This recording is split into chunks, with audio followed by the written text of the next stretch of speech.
Section 17. The Quakers. One of the most remarkable products of the period of the Civil Wars in England was the Society of Friends, or Quakers. George Fox, 1624–1691, was one of the few religious geniuses of English history. Born in Fenny Drayton, the son of a weaver, he grew up earnest and serious-minded, having never wronged man or woman. At 19, a drinking bout, to which he was invited by some nominal Christians, so disgusted him by the contrast between practice and profession that he was set on a soul-distressing search for spiritual reality. Shams of all sorts he detested.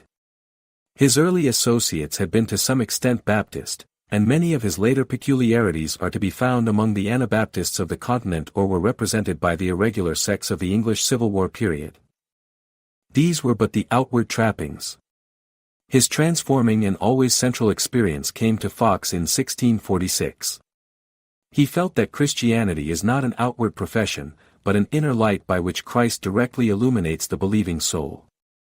Revelation is not confined to the Scriptures, though they are a true word of God. It enlightens all men who are true disciples.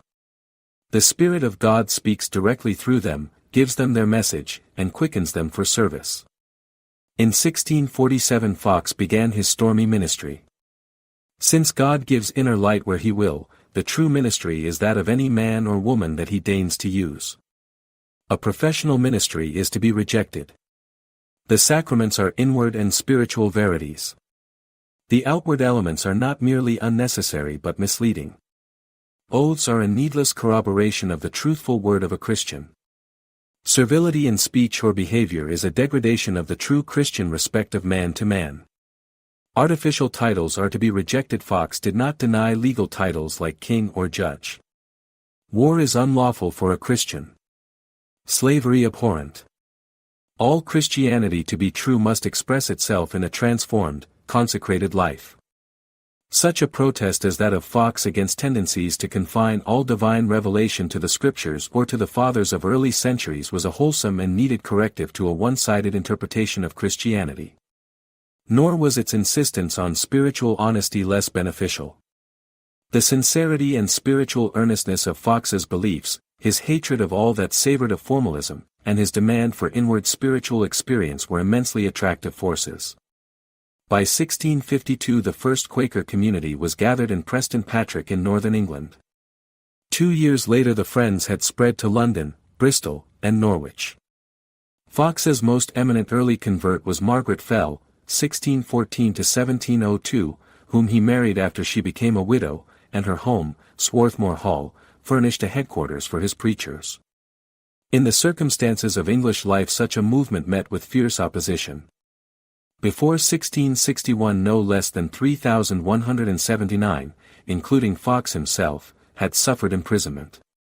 A missionary zeal was early manifested which sent Quakers to proclaim their faith to as far distant points as Jerusalem, the West India Islands, Germany, Austria, and Holland.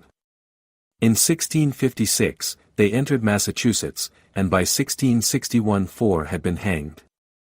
There was some explanation, though no justification, for this severity in the extravagant conduct of a good many of the early Quakers, which would have aroused police interference in any age. These extravagances were made possible by the early want of organization, as well as belief in the immediate inspiration of the Spirit. Fox saw the necessity of order, and by 1666 the main features of the Quaker discipline were mapped out, though in the face of considerable opposition. In that year, monthly meetings were established, by which strict watch could be kept over the life and conduct of the membership. Before Fox died, in 1691, the body had taken on the sober characteristics which have ever since distinguished it. The laws against dissenters at the Resto. Roan to his father. In 1682 Philadelphia was founded, and a great colonial experiment begun. The Toleration Act of 1689, ante, page 476, relieved the Quakers, like other dissenters, of their more pressing disabilities, and granted them freedom of worship. Period 7. The transition to the modern religious situation. Section I, the turning point. Tuesday question has been much controverted whether the Reformation is to be reckoned to the Middle Ages or to modern history. Not a little may be urged in support of either position. Its conceptions of religion as to be maintained by external authority, of the dominance of religion over all forms of educational and cultural life, of a single type of worship as alone allowable, at least within a given territory, of original sin and the essential worthlessness of the natural man, of evil spirits and witchcraft, of the immediacy and arbitrariness of the divine relations with the world, and of the otherworldliness of religious outlook, all link the Reformation to the Middle Ages. So, too, the problems primarily discussed, however different their solution from that characteristic of the Middle Ages, were essentially medieval. Sin and grace had been, since the time of Augustine, if not rather of Tertullian, the very heart problems of Latin theology. They were so of the Reformation. However Luther himself might reject Aristotle, the older Protestant philosophy was thoroughly Aristotelian. Nor, though monasticism was repudiated, was the ascetic view of the world rejected, least of all by Calvinism. On the other hand, the Reformation broke the dominance of the sacramental system which had controlled Christianity east and west certainly since the 2nd century. Baptism and the Lord's Supper were preserved and highly valued, but they were now regarded as seals to the divine promises, not as exclusive channels of grace.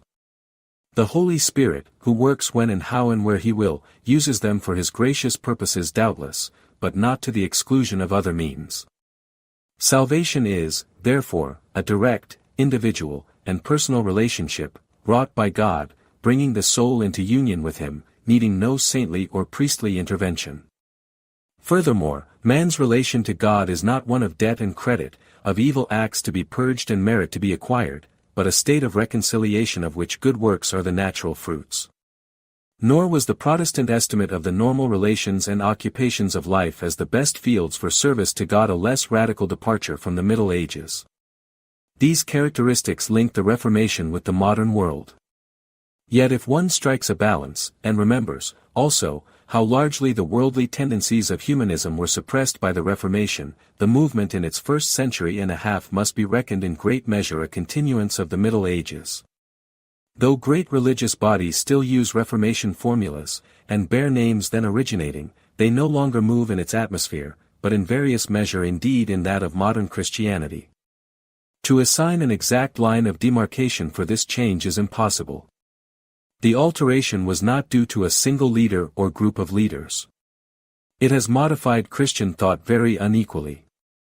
The transformation has not yet been completed, after more than 2 centuries, if the Christian world as a whole is taken into view. It has been aided by a great variety of causes. One of these has been the steady secularization of government since the close of the 17th century. Even more important has been the rise of the professional, other than clerical, mercantile, and laboring classes to constantly increasing education and political influence. In the Reformation age leaders of thought and sharers in government were few. Their number and independence have been steadily expanding. This growth has helped to bring about, and, in turn, has been aided by, an increasing toleration on the part of the state, which has made easy the Ener head in the year of his death. At the time, they excited slight attention and that mostly unfavorable. But astronomic science made progress. Tycho Brahe, 1546–1601, though but partially accepting the Copernican system, multiplied observations. Johann Kepler, 1571–1630, a Copernican, developed these into brilliant generalizations. Both were pursuing, though uninfluenced directly by him, the new method of Sir Francis Bacon, 1561–1626, by which inductive experiment was made the basis of hypothetical generalization. Galileo Galilei, 1564–1642, of Pisa, gave to the world the thermometer, developed the pendulum, put mechanical physics on a new basis by experiment, and, above all, applied the telescope to the study of the heavens. To him the real triumph of the theory of Copernicus was due. But its explication, especially in his dialogue of 1632, led to bitter philosophical and ecclesiastical opposition, and he was compelled to abjure it by the Inquisition the year following. The real popular demonstration of the Copernican theory was, however, the work of Sir Isaac Newton, 1642–1727. His Principia of 1687 made a European sensation, showing as it did by mathematical demonstration that the motions of the heavenly bodies are explainable by gravitation. The effect of Newton's conclusions was profound. To thinking men, the physical universe no longer appeared a field of arbitrary divine action, but a realm of law, interpretable. Such was the conclusion of the science of that age, in strict terms of mechanical cause and effect. This earth was no longer the center of all things, but a mere speck in a vast realm of bodies, many of infinitely greater size, and all moving in obedience to unchangeable law. While science was thus revealing a new heaven and a new earth, philosophy was no less vigorously challenging the claims of authority in the name of reason. René Descartes, 1596–1650, a native of France and a Catholic, spent most of his active intellectual life in the Netherlands. There he wrote his Discourse on Method of 1637, his first Philosophy of 1641, and his Principia of 1644. To his thinking, only that is really knowledge which the mind fully understands. Mere erudition is not intelligence. The objects and ideas which present themselves to the mind are so involved and so dependent one on another that they must be analyzed and separated into simplicity to be really understood. Hence the beginning of all knowledge is doubt, and no real progress can be made till a basis, or point of departure, can be found which cannot be doubted. That Descartes found, with Augustine, in his own existence as a thinking being. Even in doubting, I think, therefore I am. If we examine the contents of this thinking I, we find in it ideas greater than it could of itself originate, and since nothing can be without an adequate cause, there must be a cause great enough and real enough to produce them. Hence we are convinced of the existence of God, and his relation to all our thinking.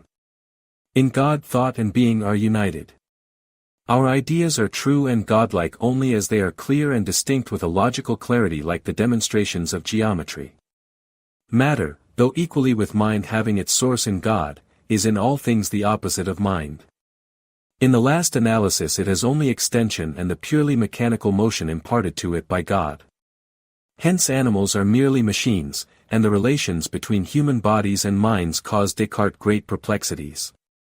Yet, influential as the Cartesian philosophy was, it was not its details which profoundly affected popular thought, but its assertion that all conceptions must be doubted till proved, and that any adequate proof must have the certainty of mathematical demonstration.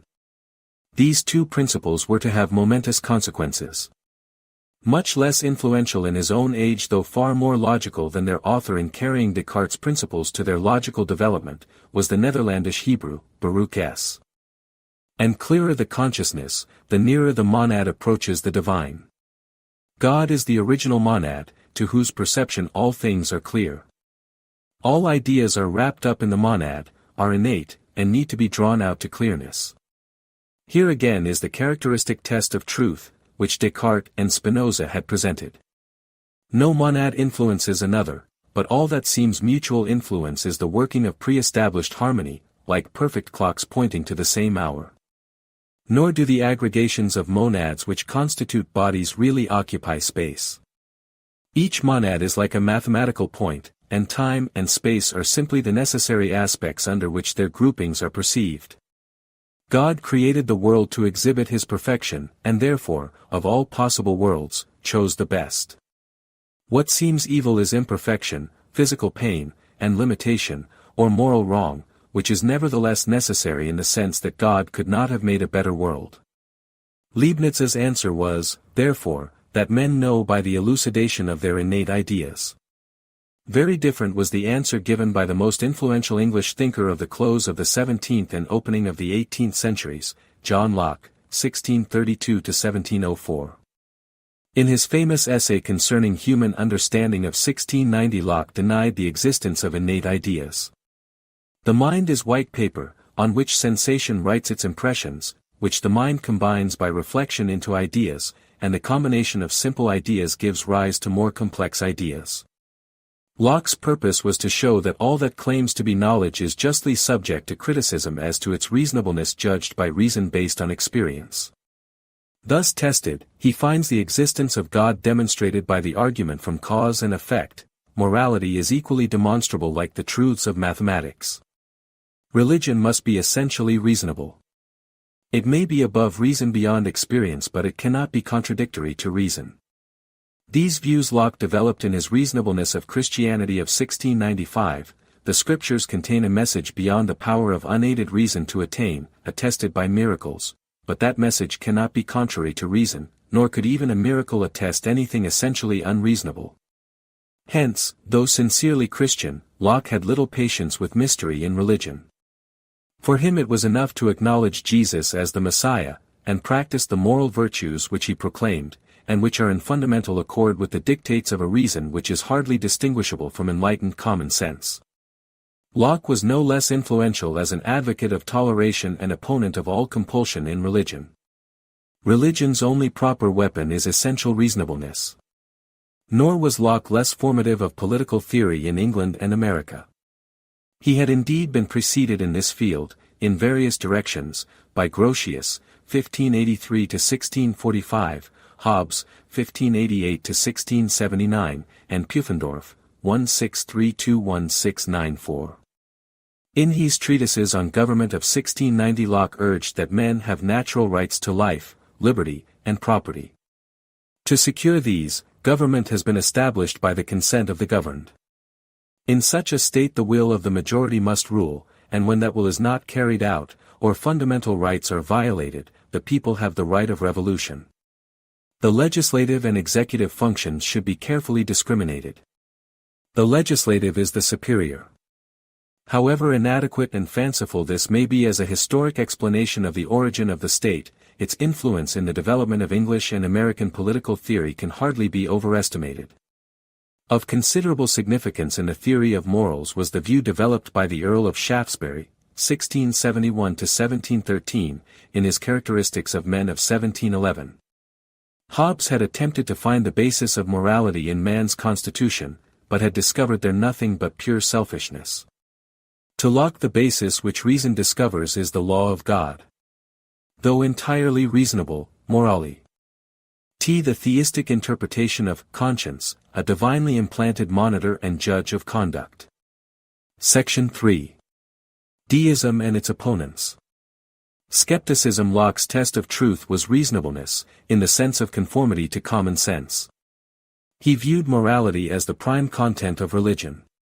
The Newtonian conception of the universe was of a realm of law, created by a first cause, and moving in unchangeable mechanical order.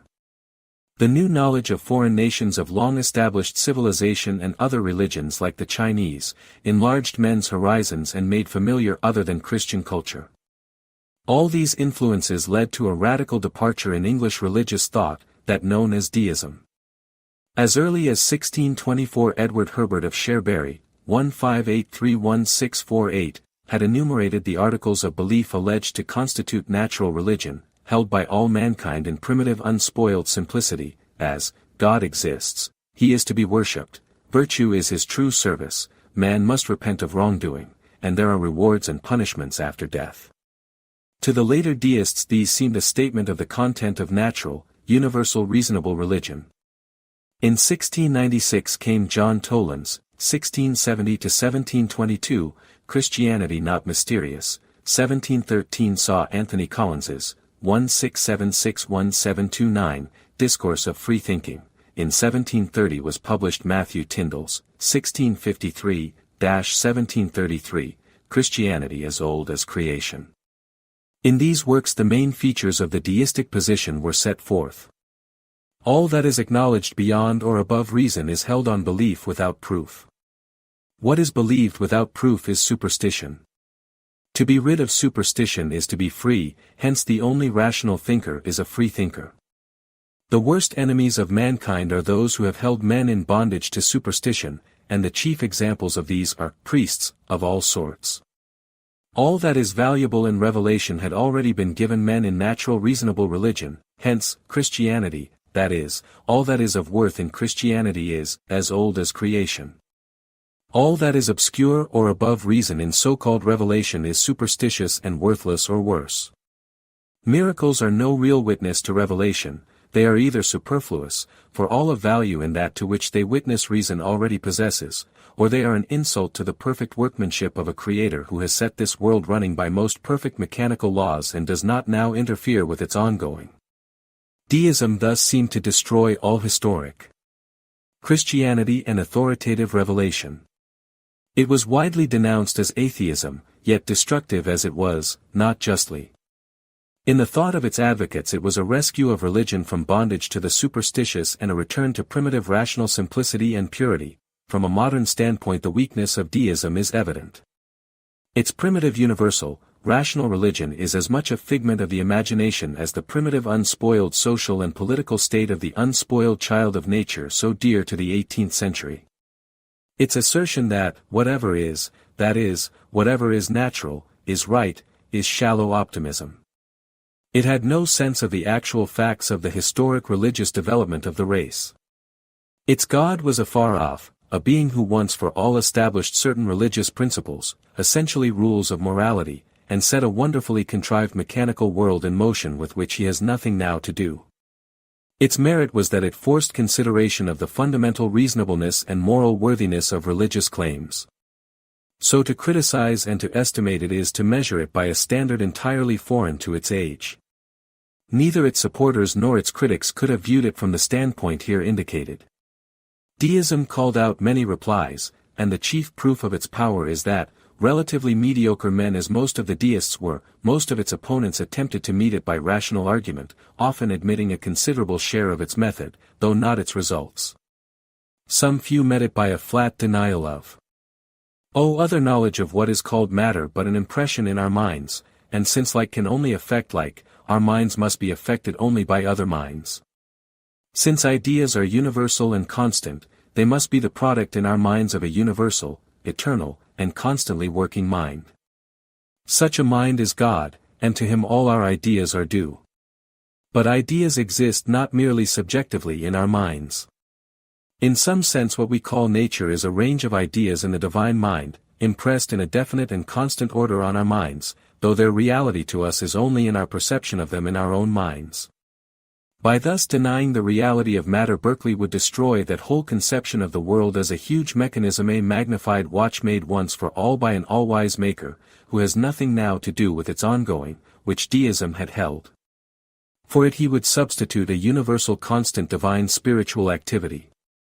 Though this conception of Berkeley has always enjoyed high philosophic respect, it is too subtle and too contrary to the evidences of his senses for the average man. More famous in its own time, yet of far less philosophic ability or permanent value, was a work of Joseph Butler, 1692–1752, a Presbyterian by descent who had early entered the Church of England and become Bishop of Bristol in 1738, and of Durham in 1750.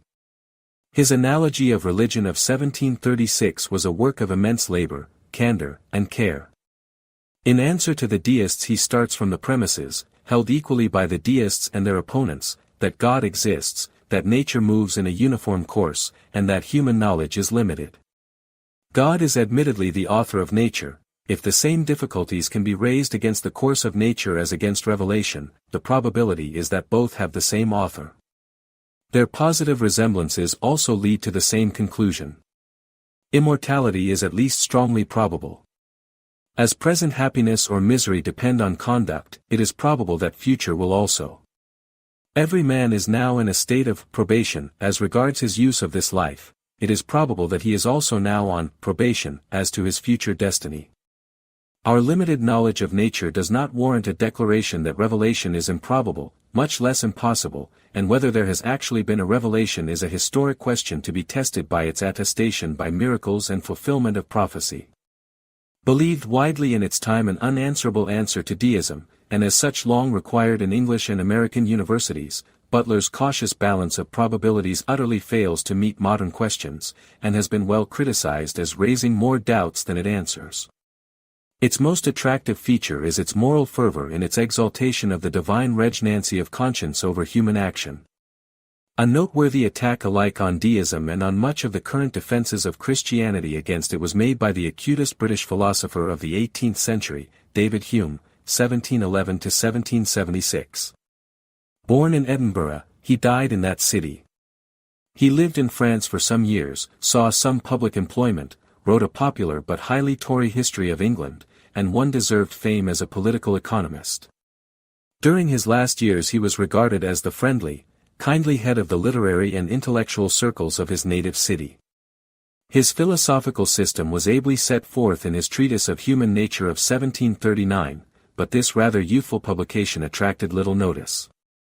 Very different was it when the same ideas were recast in his Philosophical Essays of 1748 and his Natural History of Religion of 1757.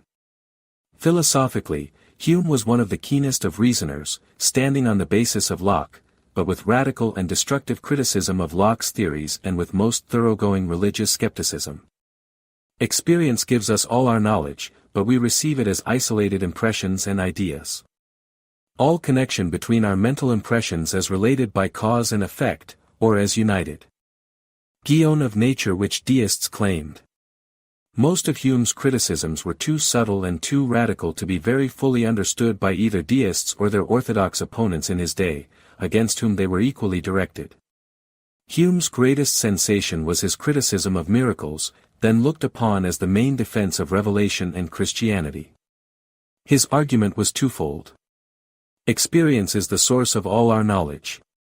Our experience witnesses to the uniformity of nature much more strongly than to the infallibility of human testimony. Hence the probability that error, mistake, or deception has led to the report of a miracle is vastly greater than that the uniform course of nature has really been interrupted. Yet, granted that testimony may prove that unusual events have occurred, that would not prove that they established anything, unless it could be further proved that they were wrought for that special purpose by divine power, which is an even more difficult task. The positions here assumed have had lasting effect. Few who now affirm miracles view them, as the 18th century did, as the prime proofs of Christianity. Rather, the revelation ones regarded as carrying faith in the miracles far more than their lending support to it. Those who accept miracles now largely regard the revelation as so supernatural and divine as to render miracles not unfitting as its accompaniment. Since Hume's criticism, the question of miracles has been increasingly felt to be one of peculiar difficulty. Deism, though soon a good deal weakened in England, still continued, and extended strongly beyond its borders. It aided not a little in the development of rationalism in Germany, but its most powerful influence was in France, where it had many advocates and became fashionable. Chief of these French supporters was François-Marie Arouet, or, as he called himself, Voltaire, 1694 to 1778, who had become familiar with its tenets during a sojourn in England from 1726 to 1729. In Voltaire 18th-century France had its keenest wit. No philosopher, vain, self-seeking, but with genuine hatred of tyranny, especially of religious persecution, no one ever attacked organized religion with a more unsparing ridicule. Such a contest was, of necessity, more sharply drawn in France than in Great Britain. In the latter country a certain degree of religious toleration had been achieved, and great divergence of religious interpretation was practically allowed. In France dogmatic Roman Catholicism was dominant. The contest was, therefore, between deism or atheism, on the one hand, and a single assertive type of Christianity, on the other. Voltaire was a true deist in his belief in the existence of God and of a primitive natural religion consisting of a simple morality, also in his rejection of all that rested on the authority of Bible or Church. Of the extent and significance of his work in influencing the French mind in directions that were to appear in the French Revolution there can be no question. Deism affected the 18th century widely. It was substantially the creed of Frederick the Great of Prussia, 1740 to 1786, of Joseph II, the Holy Roman Emperor, Austria, 1765 to 1790, and of the Marquis of Pombal, 1699 to 1782, the greatest of Portuguese statesmen of the century. Nor was deism less influential on this side of the Atlantic. Benjamin Franklin, 1706 to 1790, and Thomas Jefferson, 1743 to 1826, were its adherents. Deism had powerful popular presentation in the brutal, savage work of Thomas Paine, 1737 to 1809, the son of an English Quaker, whose Common Sense of 1776 did great service to the American Revolution, nor was his Rights of Man of 1791 less effective in defense of the principles underlying the French Revolution. In 1795 came his Age of Reason, in which deism was presented in its most aggressive form. Though unsparingly denounced, it left a series of followers, and represented a type of criticism of the morality of the traditional representation of the divine. Of the nature of religion, whether Christian or other, and of the forces by which religion makes conquests. But that was an ignorance equally shared by Gibbon's critics in the 18th century. The usual orthodox explanation had been that the first disciples had been so convinced of the truth of the gospel by miracles that they were willing to hazard their lives in its behalf.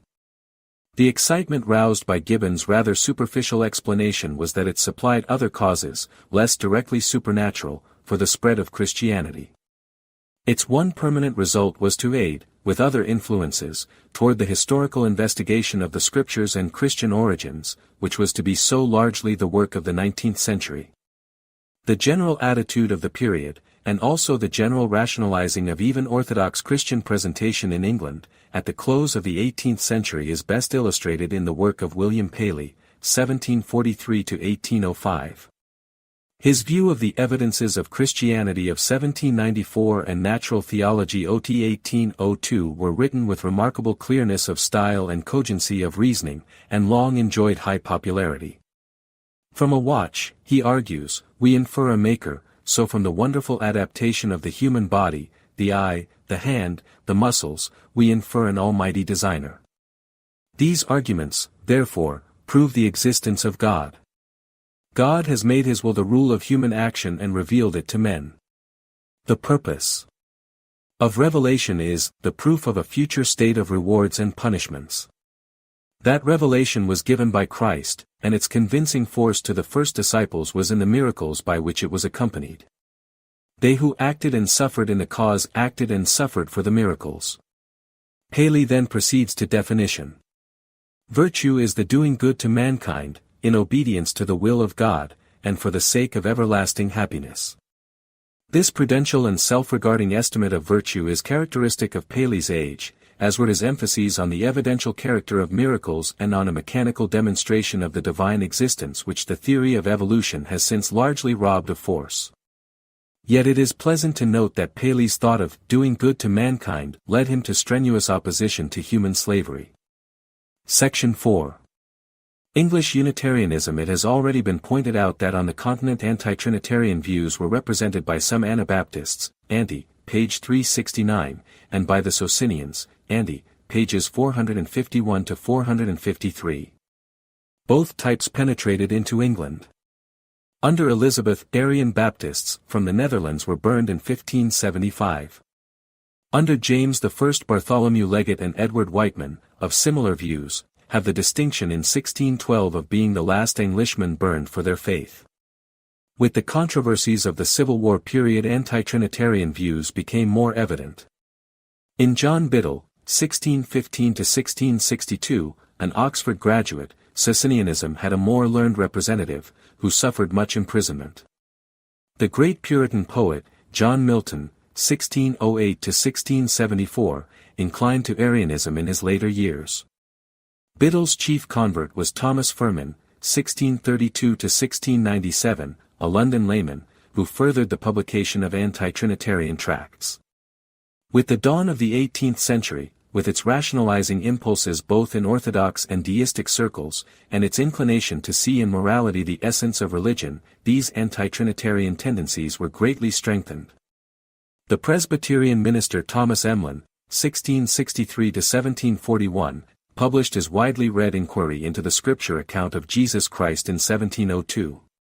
In 1712 Samuel Clarke, 1675–1729, rector of St. James, Westminster, and deemed the most philosophical of the Anglican clergy, published his Scripture Doctrine of the Trinity, in which he sought to demonstrate Arian views by a painstaking examination of the New Testament. It was, however, among the dissenters, especially the Presbyterians and General Baptists, that anti-Trinitarian views won the largest following. In 1717 Joseph Howe, 73 Lindsay withdrew from the establishment, and the next year organized a Unitarian church in London. Closely associated with Lindsay was Joseph Priestley, 1733-1804, a dissenting clergyman, an eminent chemist, the discoverer of oxygen, a sympathizer with the American and French revolutions, who spent the last 10 years of his life in Pennsylvania. Parliament in 1779 amended the Toleration Act by substituting profession of faith in the Scriptures for the required acceptance of the doctrinal part of the 13 Articles, and removed all penal acts against deniers of the Trinity in 1813. This older English Unitarianism was formal and intellectual, clear in its rejection of creeds of human composition, and insistence on salvation by character. It was often intellectually able, but had little influence on popular religious life. Its effect in producing a similar movement in New England was considerable, though that grew also out of the general rationalizing tendencies of the 18th century, and was on the whole less dryly intellectual than its counterpart in England. Section V. Pietism in Germany. The development of a scholastic Lutheranism has already been noted, Andy, pages 441 to 444. Though nominally based on the Scriptures, it was practically a fixed dogmatic interpretation, rigid, exact, and demanding intellectual conformity. Emphasis was laid on pure doctrine and the sacraments, as constituting the sufficient elements of the Christian life. In some respects the field had grown narrower than that of Roman Catholicism, for if Catholicism was equally dogmatic regarding belief and sacraments, it also laid an emphasis on good works, which dogmatic Lutheranism rejected. For that vital relationship between the believer and God which Luther had taught had been substituted very largely a faith which consisted in the acceptance of a dogmatic whole. The layman's role was largely passive, to accept the dogmas which he was assured were pure, to listen to their exposition from the pulpit, to partake of the sacraments and share in the ordinances of the Church. These were the practical sum of the Christian life. Some evidences of a deeper piety, indeed, existed, of which the hymns of the age are ample proof, and doubtless many individual examples of real and inward religious life were to be found, but the general tendency was external and dogmatic. It was the tendency often, though only partially justly, called dead orthodoxy. Pietism was a breach with these tendencies, an assertion of the primacy of the feeling in Christian experience, a vindication for the laity of an active share in the upbuilding of the Christian life, and the assertion of a strict ascetic attitude toward the world. Many sources have been assigned to it: Anabaptist influences, Roman Catholic mystical piety, the example of the Reformed ecclesiastical life of Holland or England. The subject is a difficult one. All these may have contributed something, but so far as a definite cause for pietism can be given, it is to be found in the teaching and example of one of the most notable religious figures of the 17th century, Philip Jacob Spener. Spener was born on January 13, 1635, in Rapoltsweiler, in Alsace. The true Christianity of the German ascetic mystic, Johann Arndt, 1555–1621, roused him, and its impressions were deepened by translations of some of the edificatory treatises of the English Puritans. His student years in Strasbourg familiarized him with biblical exegesis, and he saw there a church discipline and a care in catechetical instruction far beyond what was customary in most Lutheran circles. Further studies in Geneva deepened these impressions without weaning him from Lutheranism. In 1666 he became chief pastor in the prosperous commercial city of Frankfurt. He felt the need of church discipline, but found himself hindered, because all authority was in the hands of the city government. Under such leadership as was permitted him, catechetical inst. Rs. are priests a Lutheran contention which had been practically forgotten for mutual watch and helpfulness. Christianity is far more a life than an intellectual knowledge. Controversy is unprofitable. Better training for the clergy is desirable. An experimental knowledge of religion, and a befitting life should be demanded of them. A new type of preaching should be practiced, designed to build up the Christian life of the hearers, not primarily controversial or exhibitory of the argumentative abilities of the preacher. That only is genuine Christianity which shows itself in the life. Its normal beginning is a spiritual transformation, a conscious new birth. Spener also showed certain ascetic tendencies, like the English Puritans, inculcating moderation in food, drink, and dress, and rejecting the theater, dances, and cards, which contemporary Lutheranism regarded as indifferent things. Spener's efforts encountered bitter opposition, and aroused enormous controversy. He was accused of heresy. Falsely so, as indicating any intentional departure from Lutheran standards, but rightly so in the sense that his spirit and ideals were totally unlike those of contemporary Lutheran orthodoxy. His work involved a going back to the scriptures from the creeds and theological interpretations of dogmatism. Spener's feeling that, if the heart was right, differences of intellectual interpretation were relatively unimportant, was not merely opposed to the Lutheran emphasis on pure doctrine, it was destructive of it. The 2 points of view were mutually exclusive. Spener undoubtedly greatly popularized familiarity with the Bible, and undermined the authority of confessional standards, as giving in final logical form what the scriptures had to teach. A result of this biblical study was to prepare the way for, rather than to effect, an investigation of the nature and history of the scriptures themselves. Spener greatly improved the religious instruction of youth, and achieved his purpose of introducing a more strenuous, biblically fed, and warmer popular Christian life. At Frankfurt some of Spener's disciples, in spite of his protests, withdrew from church worship and the sacraments. Spener's meetings consequently met with police opposition, and he was glad, in 1686, to accept a call to Dresden as court preacher. Meanwhile, the Pietist movement had spread to the University of Leipzig.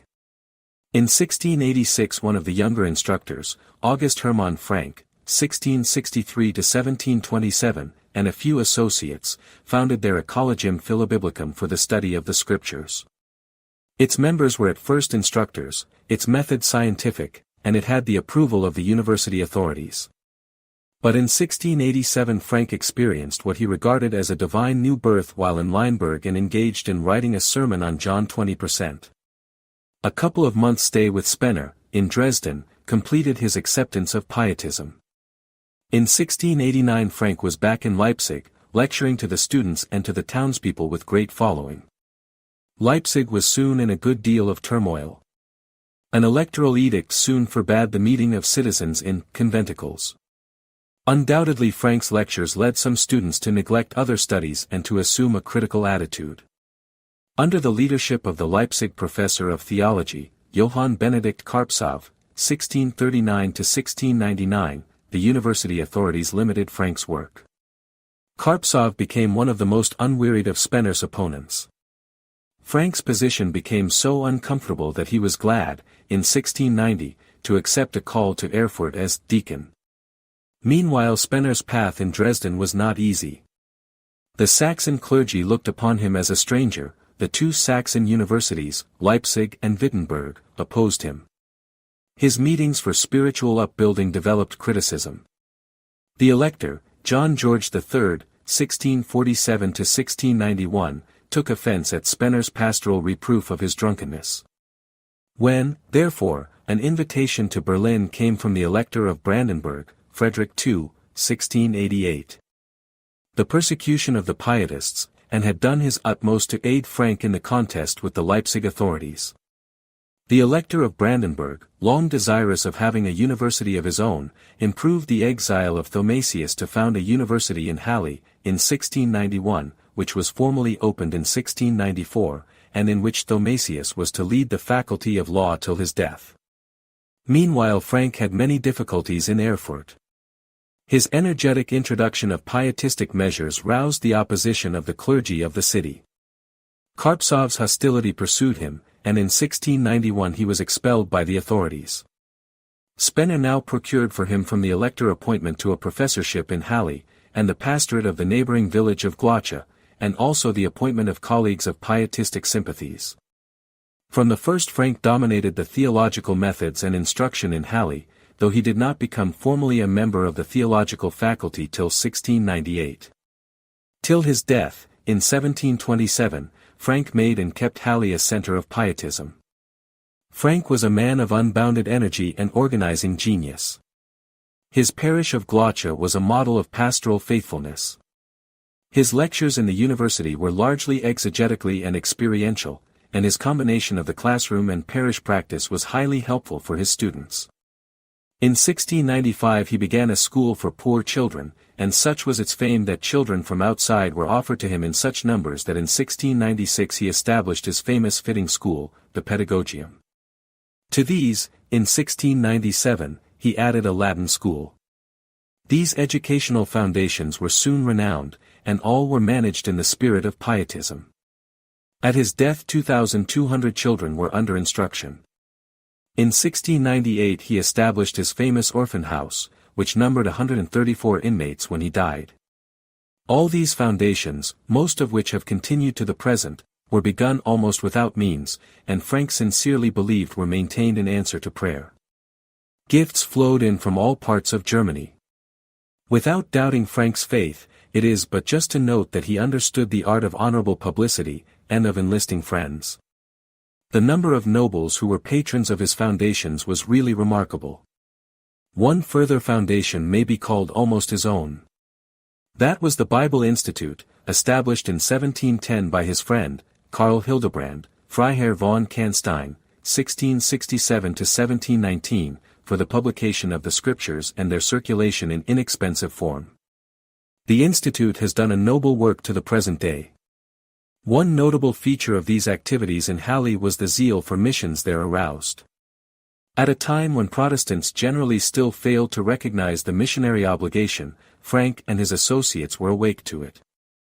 When Frederick IV, 1699-1730, of Denmark, wished to send the first Protestant missionaries to India, in 1705, establishing them in 1706 in Tranquebar, then belonging to Denmark, he found them among Frank's students in Halle, Bartholomeus Ziegenbalg and Heinrich Plichow.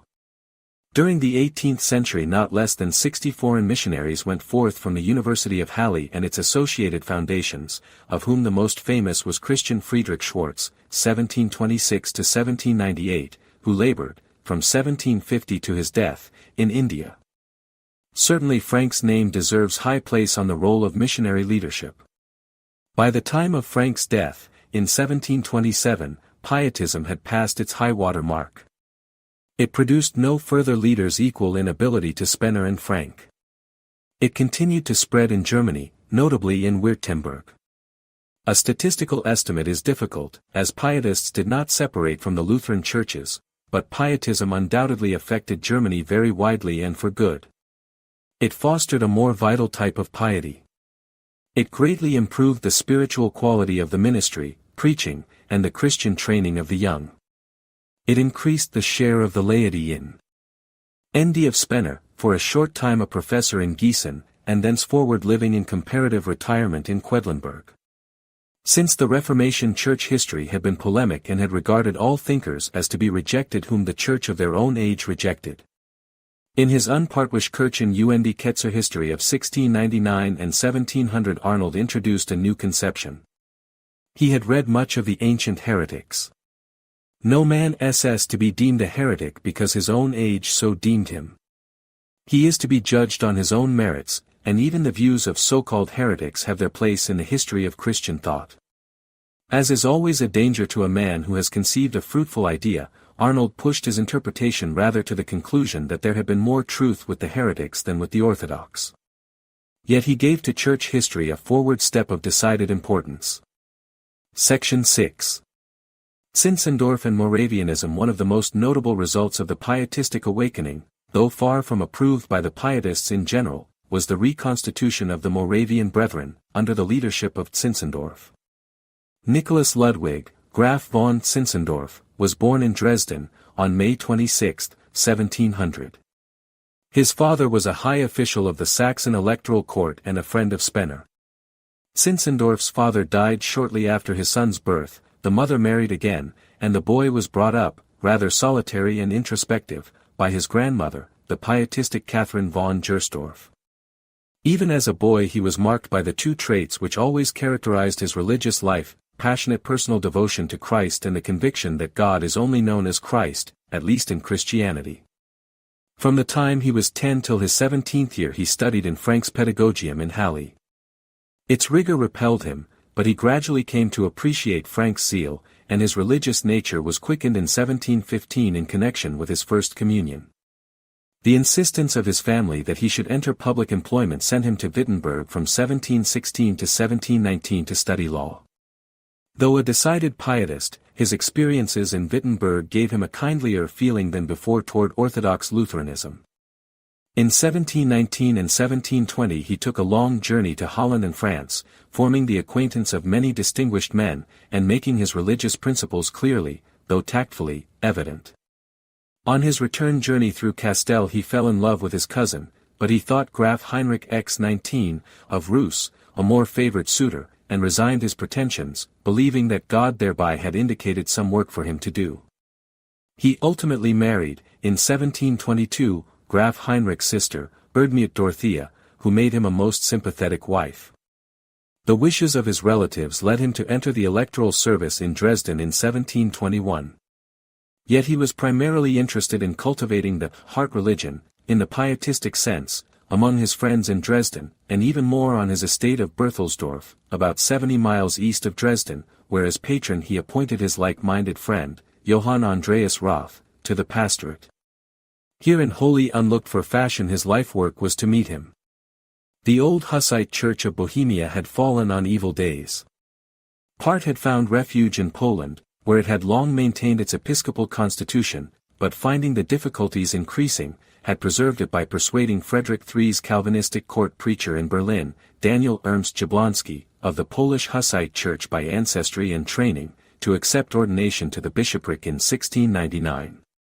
The consequences of the 30 Years' War to Bohemian Protestantism had been destructive, and it had persisted in Bohemia and the neighboring province of Moravia only in concealment and under persecution. As early as 1722 the German-speaking Moravians began to seek a refuge in Saxony under the leadership of the carpenter, Christian David. Zinzendorf allowed them to found a village on his Berthelsdorf estate, Whin. reckoned that of the rebirth of the Moravian Church. Out of these institutions for the leadership of the village of Herrnhut, originally secular, a spiritual organization soon grew.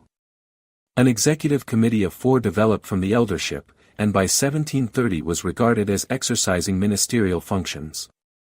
A general eldership was formed, of which the first holder, in 1733, was Leonard Dober. To Zinzendorf the Herrnhut Society soon seemed a body of soldiers of Christ, to advance his cause at home and abroad, a new Protestant monasticism without vows or celibacy, but bound to their Lord by daily prayer and worship. The young men and the young women were separated from ordinary family life by 1728, and each class placed under strict superintendence. Children were brought up away from their parents after the manner of the Halle Orphan House. The community even attempted to regulate choices in marriage. The ideal was that of a community separate from the world, yet ready to send forces to work anywhere for Christ's kingdom.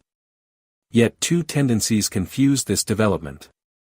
The Moravian element would gladly have seen the establishment of a separate denomination, a full revival of the ancient Moravian Church. Zinzendorf clung firmly to the pietistic idea of an ecclesiola in ecclesia. He would keep them part of the Lutheran state church, only a special group within it, where a warmer spiritual life, a heart religion, should be fostered. The movement soon met much opposition, not merely from Orthodox Lutherans, but from pietists, both by reason of Herrnhut's peculiarities, and as separatist. On the whole, the separatist tendencies slowly won the upper hand. The Moravian willingness to go anywhere in the service of Christ soon gave a noble missionary development to the movement which it has never lost. No Protestant body had been so awake to the duty of missions, and none is so consecrated to this service in proportion to its numbers to the present day. A journey to Copenhagen to attend the coronation of Christian VI, 1730–1746, of Denmark brought Zinzendorf into contact with natives of the Danish West India Islands and of Greenland. Zinzendorf returned to Herrnhut aflame with missionary enthusiasm. As a result, Leonard Dober and David Nitschmann began a mission to the West Indies in 1732, and Christian David and others to Greenland in 1733. 2 years later a considerable party, led by August Gottlieb Spangenberg, 1704–1792, began labors in Georgia. For this outreaching work Nitschmann was ordained a bishop, the first of the modern Moravian succession, by Jablonski in 1735. Meanwhile Zinzendorf's relations with the Saxon government were becoming strained. The Austrian authorities complained, without ground, that he was enticing their subjects. Ecclesiastical complaints were renewed, and on March 20, 1736, he was banished from Saxony. Zinzendorf found opportunity to carry on his work in Ronneberg in western Germany and in the Baltic provinces. In 1737 he was ordained bishop by Jablonski in Berlin. In 1738 to 1739 he journeyed to the West India Islands. In 1741 he was in London, where Moravian work had been several years in progress. By December 1741, Zinzendorf was in New York, and on Christmas he named the settlement which Moravians from Georgia were beginning to effect in Pennsylvania, Bethlehem, a town destined to become the American headquarters of the movement. Zinzendorf's sojourn in America was full of activities. He made great efforts toward a union of all the scattered German Protestant forces in Pennsylvania. He began missions to the Indians, he organized 7 or 8 Moravian congregations and planted schools. Itineracy was established under the superintendence of Peter Beeler. In January 1743, Zinzendorf sailed for Europe, and in December 1744, Spangenberg was put in charge of all the American work as bishop. Its most famous Indian missionary was David Zeisberger, 1721 to 1808, who worked among the Creeks of Georgia from 1740, an church. Yet Zinzendorf did not give up his theory of an ecclesiola in ecclesia. Negotiations with the Saxon authorities resulted in his recall from banishment in 1747, the acceptance of the Augsburg Confession by the Moravian body the next year, and its recognition in 1749 as a portion of the Saxon state church, with its own special services. By this time Moravianism was developing a liturgy of much beauty and a hymnody of large fullness.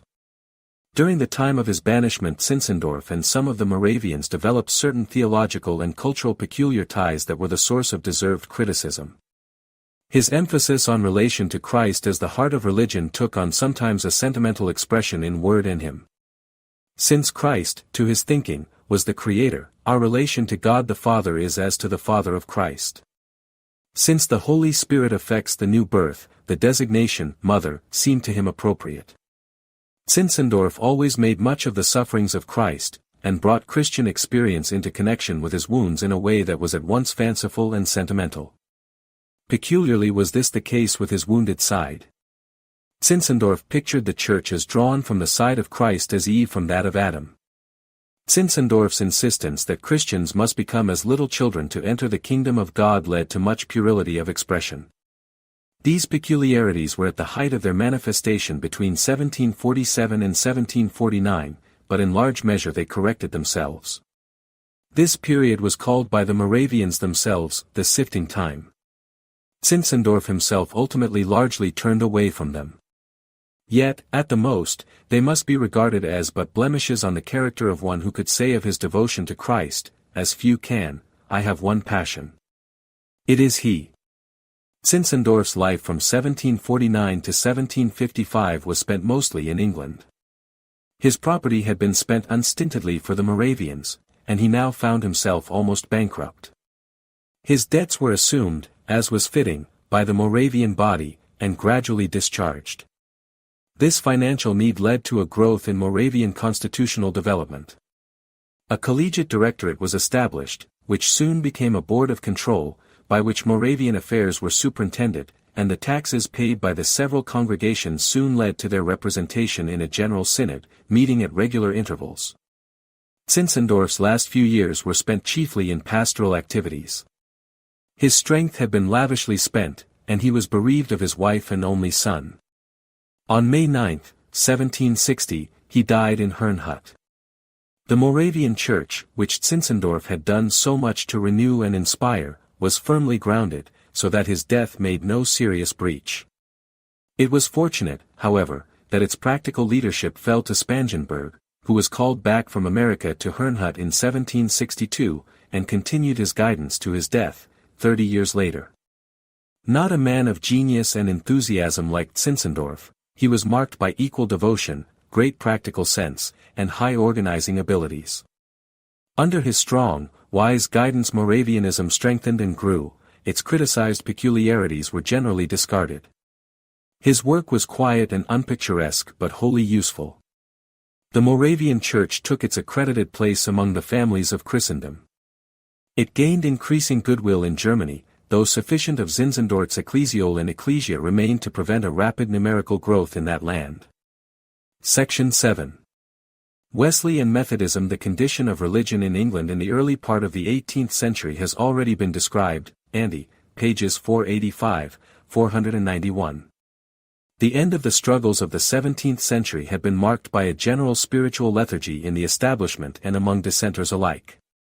Rationalism had penetrated all classes of religious thinkers, so that even among the orthodox Christianity seemed little more than a system of morality supported by divine sanctions. Butler, N. T. 1732–1792, brought out the spinning machine in 1768. Edmund Cartwright, 1743–1823, invented the power loom in 1784. Josiah Wedgwood, 1730–1795, made the Staffordshire potteries effective from 1762 onward. The industrial and social changes, and problems consequent upon the changes, were of the widest importance, and of themselves involved readjustments of immense practical religious consequence. There were not wanting men and movements, early in the 18th century, looking toward better things. Bishop Berkeley's missionary zeal has already been seen, ante, page 489. William Law was not only a vigorous opponent of deism, ante, page 488, but his serious call to a devout and holy life of 1728 profoundly influenced John Wesley, and remains one of the monuments of English hortatory literature, though it is to be feared now seldom read. The Congregationalist, Isaac Watts, 1674–1748, long since forgotten as a theologian, has well been called the founder of modern English hymnody. His hymns of 1707 and the Psalms of David, imitated in the language of the New Testament of 1719, broke down the prejudice on both sides of the Atlantic then existing in non-prolatical English-speaking circles against the use of all but rhymed passages of Scripture. They express a deep and vital piety. Some combined efforts of significance were being made for a warmer religious life. Such were the Societies, the earliest of which was formed by a group of young men in London about 1678, for prayer, reading the Scriptures, the cultivation of a religious life, frequent communion, aid to the poor, soldiers, sailors, and prisoners, and encouragement of preaching. They spread rapidly. By 1700 there were nearly 100 in London alone, and they were to be found in many parts of England and even in Ireland. One of these societies was formed by John Wesley's father, Samuel Wesley, in Epworth in 1702. In many ways they resembled Spener's Collegia Praetatis, ante, page 497, but they had no Spener to further them. They were composed almost exclusively of communicants of the establishment. Many of the clergy looked upon the movement as enthusiastic, or as would now be said fanatical, and after 1710 it measurably declined, though the societies were to continue and be of importance in the beginnings of Methodism. These societies gave the pattern to a more outreaching work, initiated by Thomas Bray, 1656–1730. Bray was appointed commissary of Henry Compton, Bishop of London, 1675–1713, in Maryland in 1696, and in 1699 and 1700 was in that colony strengthening Anglican churches. Impressed with the need of Bibles, libraries, and religious literature, he founded the Society for Promoting Christian Knowledge, on March 8, 1699. Convocation supported it, and led to the foundation on June 27, 1701, of the Society for the Propagation of the Gospel in Foreign Parts, which was to develop into a great missionary society. Both have carried on their work in increasing measure to the present. Both were strictly Anglican, and to the work of the latter named the establishment of episcopacy in New England and its development in the American colonies were primarily due. Yet these efforts were at best local and partial in their influence. The mass of the people of England was in spiritual lethargy, yet blindly conscious of sin and convinced of the reality of future reward and retribution. Emotions of loyalty to Christ, of salvation through Him, of a present transforming faith had not been aroused. It needed the appeal of vivid spiritual earnestness directed to conviction of the heart rather than to considerations of prudence or cold logical argument. That a profound transformation was effected in England, the results of which flowed in beneficent streams to all English-speaking lands, was primarily the work of three men, the brothers John and Charles Wesley and George Whitefield, whose labors were to make England and America vastly different spiritually, and have put those lands p.e. NE 17, 1703, Charles on December 18, 1707. Both were saved with difficulty from the burning rectory in 1709, an event that made an ineffaceable impression on the mind of John, who thenceforth regarded himself as literally a brand snatched from the burning. In 1714 John entered the Charterhouse School, in London, and Charles the Westminster School 2 years later. Both boys distinguished themselves for scholarship. In 1720 John entered Christ Church College, Oxford, whither Charles followed him 6 years after, and such was John's intellectual attainment that, in 1726, he was chosen a Fellow of Lincoln College. To become a candidate for that honor John must be in holy orders, and therefore, on September 25, 1725, he was ordained a deacon. With his ordination the spiritual struggles began which were to last till his conversion, in 1738, and perhaps in a sense beyond that time. From 1726 to 1729 John Wesley was for the most part his father's assistant. On September 22, 1728, he was ordained a priest. During his absence from Oxford, in the spring of 1729, Charles Wesley and two fellow students, Robert Kirkham and William Morgan, formed a little club, primarily for progress in their studies, but which soon engaged in reading helpful books and frequent communion. On his return to Oxford in November, 1729, John Wesley became the leader of the group, which soon attracted other students. Under his guidance it sought to realize William Law's ideals of a consecrated life. Under Morgan's influence it began visitation of the prisoners in the Oxford jail in August, 1730. The members fasted. Their ideals were high churchly. They were derided by the university. They were called the Holy Club, and finally some student hit upon a nickname that stuck, the Methodists, though the name had been in currency in the previous century. They were very far as yet from what Methodism was to be. They were still a company painfully bent on working out the salvation of their own souls. As matters then were, they more resembled the Anglo-Catholic movement of the 19th century than the Methodism of history. An important accession to the club, early in 1735, was George Whitefield. Born in Gloucester on December 16, 1714, the son of an innkeeper, he had grown up in poverty, entering Oxford in 1733. A severe illness in the spring of 1735 brought a crisis in his religious experience, from which he emerged in joyous consciousness of peace with God. In June, 1736, Whitefield sought and received episcopal ordination, and at once, young as he was, began his marvelous career as a preacher. No Anglo-Saxon of the 18th century showed such pulpit power. A man absolutely without denominational feeling, in an age when such feelings were usually intense, he was ready to preach anywhere, and in any pulpit open to him. Sometimes censorious as to the genuineness of religious experiences unlike his own, his nature was in the highest degree simple and unself-seeking. His message was the gospel of God's forgiving grace, and of peace through acceptance of Christ by faith, and a consequent life of joyful service. His few printed sermons give little sense of his power. Dramatic, pathetic, appealing, with a voice of marvelous expressiveness, the audiences of 2 continents were as wax melted before him. A large part of his active ministry was spent in America. In 1738 he was in Georgia.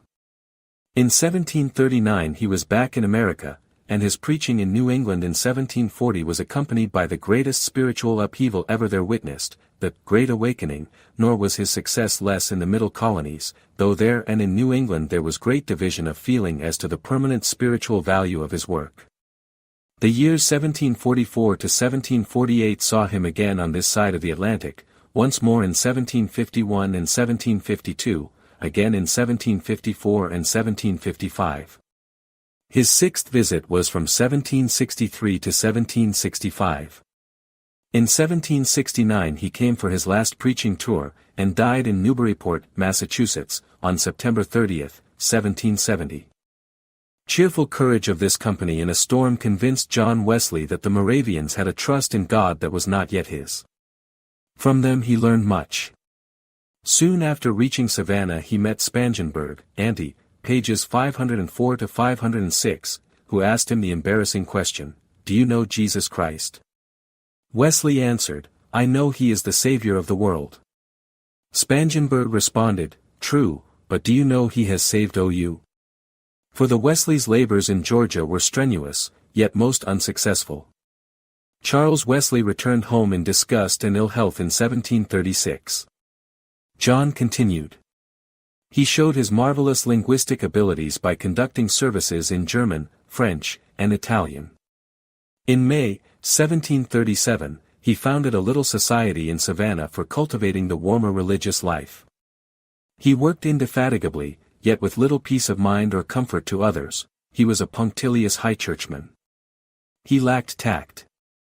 A conspicuous case was that of Sophie Hopke, a woman in every way suitable to be his wife.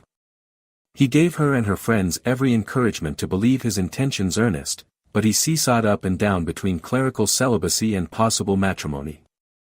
A vein of superstition always present in Wesley, which led him to decide important questions by the first verse of Scripture to which he should open, or by drawing lots, led him now to the latter method of decision as to the marriage.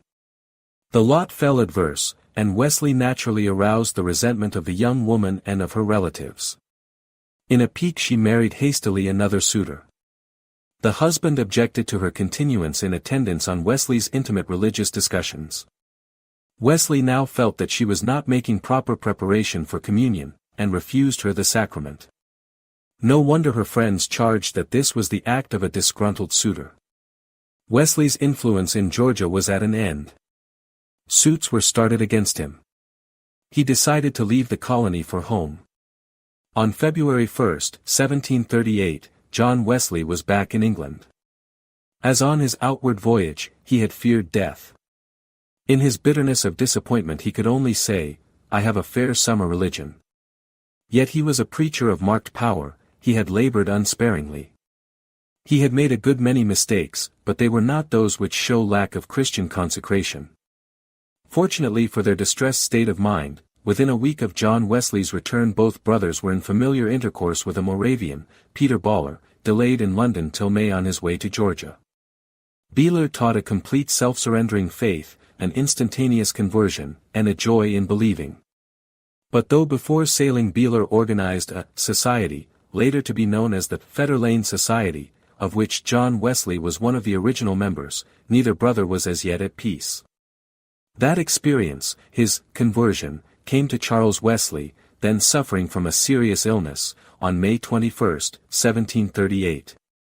On Wednesday, May 24, the transforming experience came to John. That evening, as he recorded, he went unwillingly to an Anglican society in Aldersgate Street, London, and heard Luther's preface to the commentary on Romans read. About 9:15, while he, Luther, was describing the change which God works in the heart through faith in Christ, I felt my heart strangely warmed. I felt I did trust in Christ, Christ alone, for salvation, and an assurance was given me, that he had taken away my sins, even mine, and saved me from the law of sin and death. Of the far-reaching significance of this experience there can be no question. It determined thenceforth Wesley's estimate of the normal mode of entrance on the Christian life. It was the light of all his theologic insight.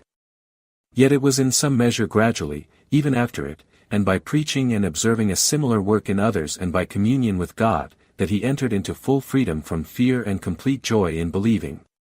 John Wesley determined to know more of the Moravians, who had helped him thus He now entered into friendly relations with Howell Harris, 1714 to 1773, who had been working with great success, since 1736, as a lay preacher in Wales. Whitefield now invited John Wesley to Bristol. Wesley hesitated about field preaching, but the opportunity to proclaim the gospel to the needy was irresistible, and on April 2 he began in Bristol what was thenceforth to be his practice for more than 50 years, as long as strength permitted. Charles Wesley soon followed his example. While without Whitefield's dramatic power, John Wesley was a preacher with few equals in popular effectiveness, earnest, practical, fearless. Thenceforward he was to tour England, Scotland, and Ireland. Attacked, especially in the early part of his ministry, in peril from mob violence, no danger could daunt him, or interruption could check him. Under his preaching, as under that of Whitefield, remarkable exhibitions of bodily excitement were frequent. Men and women cried out, fainted, were torn with convulsions. To both preachers these seemed the working of the Spirit of God, or the visible resistance of the devil. They are the frequent accompaniments of great religious excitement among the ignorant and uncontrolled, and the disfavor with which they were regarded accounts for much of the opposition which these preachers encountered from the regular clergy. John Wesley's gifts as an organizer were preeminent. Yet the creation of Methodism was a gradual work in adaptation of means to circumstances. In Bristol he founded in 1739 his first really Methodist society, and began the erection of the first chapel there on May 12, 1739. Late that year he secured in London an old foundry, which became the first chapel there. Thus far, in London, the Methodists had also joined in the Moravian Fetter Lane Society, which Peter Baller had founded in 1738, ante, page 5138. Wesley's ideals were leading him away from Moravianism.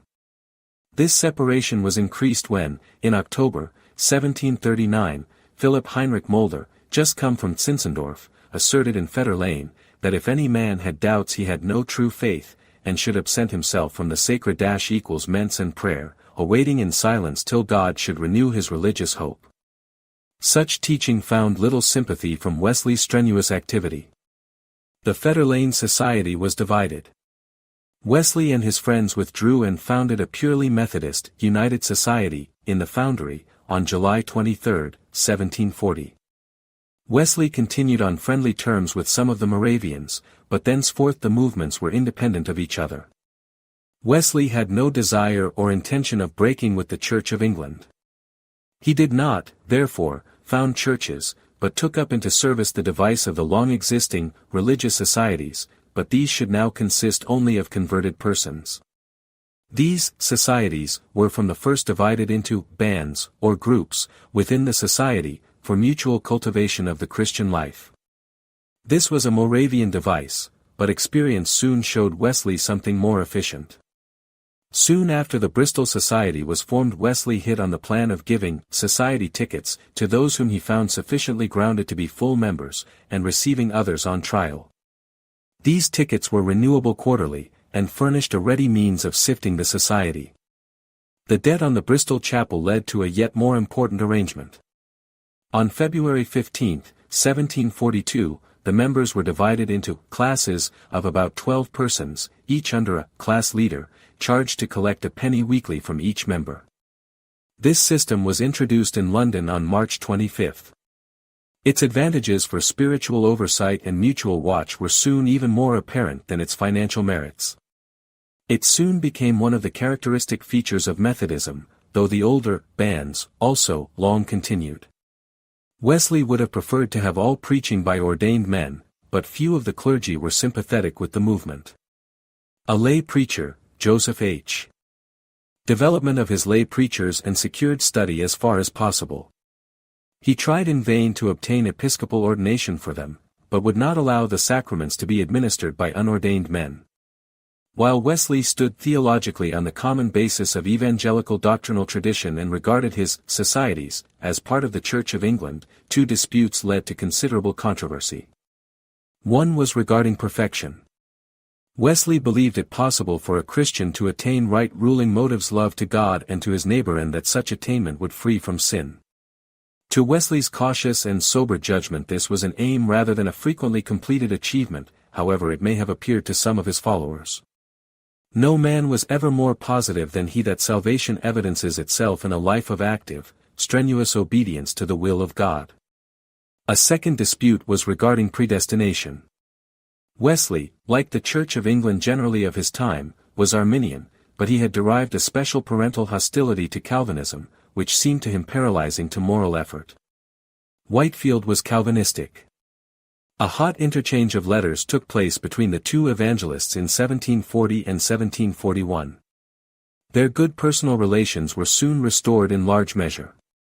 Whitefield found a supporter, in 1748, in Selina, Countess of Huntingdon, 1707–1791, a wealthy widow, a convert to Methodism, but far too dominant a character to yield to Wesley's insistent leadership. She would be her own Wesley, and, like Wesley, founded and superintended societies and chapels, the first in Brighton in 1761, thus beginning the Lady Huntingdon's connection. She made Whitefield her chaplain. Her connection was Calvinist. In 1769 the predestinarian controversy broke out with renewed intensity. At the Conference of 1770, Wesley took a strongly Arminian position. Whitefield died that year, but Wesley was fiercely attacked by Augustus Toplady, 1740–1778, author of the hymn Rock of Ages. Wesley was defended by his devoted disciple, the Swiss John William de la Fletcher, 1729–1785, who had settled in England and accepted a living in the establishment in 1760, Fletcher of Madeley, where he was to do notable work. The effect of these discussions was to confirm the Arminian character of Wesleyan Methodism. Yet, Lady Huntingdon's connection and these Calvinistic dissenters must be regarded as parallel rather than as hostile movements. Their fundamental spirit was essentially the same as that of Wesley. The Methodist movement grew enormously. John Wesley had many friends and assistants, but few intimates who shared his responsibilities. His brother Charles Long had part in his constant travels, but Charles had not the iron constitution of John. After 1756 Charles itinerated seldom. He labored in Bristol, and from 1771 to his death on March 29, 1788, he preached in London. He was always more conservative than John, and more Anglican. His great service was as the hymn writer, not merely of Methodism, but of all English-speaking Christianity. John's unwise marriage to a widow, Mrs. Mary Vazeille, in 1751, was unhappy. He devoted himself all the more unreservedly to his work. Over all the multitudinous concerns of Methodism he exercised a wise but absolute authority. Naturally, as the societies grew and preachers multiplied, pressure rose for authority to administer the sacraments. This Wesley resisted long, but episcopally ordained men were few, and the force of events made the pressure irresistible in spite of Wesley's insistence that his movement was within the establishment. Methodism was carried to America by Philip Embury, 1728–1773, who began work in New York in 1766, and Robert Strawbridge, 1781, who was laboring in Maryland about the same time. A vigorous early preacher was Captain Thomas Webb, 1724–1796, of the British Army. So promising was the work that, in 1771, Wesley sent over Francis Asbury, 1745–1816, a most wise choice. These were A.N.D. the next day, assisted by other ordained ministers, set Coke apart as a superintendent for the same work. This was, indeed, a breach with the Church of England, though Wesley did not then see it as such. His brother Charles disliked the act. The necessity was great, and no non-prelatical believer can blame Wesley. Regret has often been expressed that Wesley and the church of his affections were thus compelled to separate. It would have been of infinite advantage if some solution other than division could have been found, but in the existing state of ideals and organization it seems well nigh impossible to conceive what adjustment could then have been proposed with success. Under date of September 10, 1784, Wesley notified his action to the American Methodists, and also informed them that he had appointed Asbury as well as Coke superintendents. In December, 1784, Wesley's newly consecrated ministers held a conference in Baltimore, at which Asbury was ordained elder and superintendent, and it was agreed to form a Methodist Episcopal Church. By 1788 Coke and Asbury were called bishops, and that title thenceforth supplanted superintendent in America. Once begun, Wesley in the course of the next few years ordained ministers for Scotland, Antigua, Newfoundland, and finally England. Another event of 1784 was of great importance. Wesley had been thus far the controlling force in Methodism. By a deed of declaration, of February 28, he now provided that those who should preach in the chapels should be such as the conference should recognize, and otherwise define the powers of that body. It was a great step toward the self-government of Methodism. Wesley's strength and activities continued unabated almost to the end. On March 2, 1791, he died in London, having done a work which had largely revolutionized the religious condition of the English lower and middle classes, and was even more largely to affect America.